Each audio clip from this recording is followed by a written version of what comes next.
était un traître aux yeux du monde, mais il a tout fait par amour.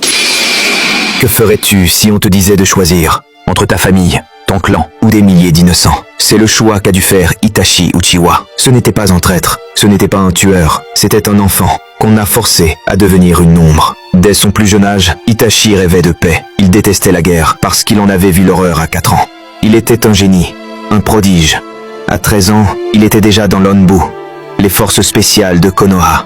Mais dans l'ombre, son clan, les Uchiwa, préparait un coup d'État. Ils se sentaient exclus, humiliés, accusés à tort et prêts à se révolter. Et Konoha, de son côté, préparait la réponse, une guerre civile. Entre les deux camps, il y avait Itachi, fils des Uchiwa, ninja loyal au village, frère protecteur, espion malgré lui, il a tout tenté pour éviter le sang. Négociations, appel au dialogue, mais personne ne voulait céder, ni le clan, ni les hauts dirigeants.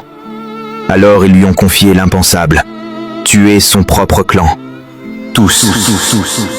C'était un choix impossible. Il aurait pu trahir le village et se battre avec les siens. Il aurait pu fuir avec son frère Sasuke. Mais il a choisi de porter seul le fardeau pour éviter une guerre, pour que Sasuke puisse vivre, à une seule condition, que son petit frère soit épargné. Cette nuit-là, Itachi a tué tout son clan.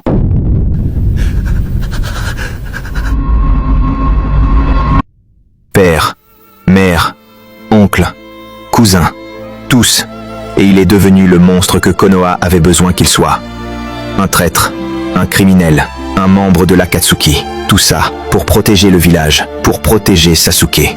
Il a vécu en silence, seul, haï par tous, rongé par une maladie incurable. Il savait que ses jours étaient comptés. Il attendait juste que Sasuke devienne assez fort pour le tuer. Pas pour mourir, mais pour donner un but à la vie de son frère. Le jour est venu.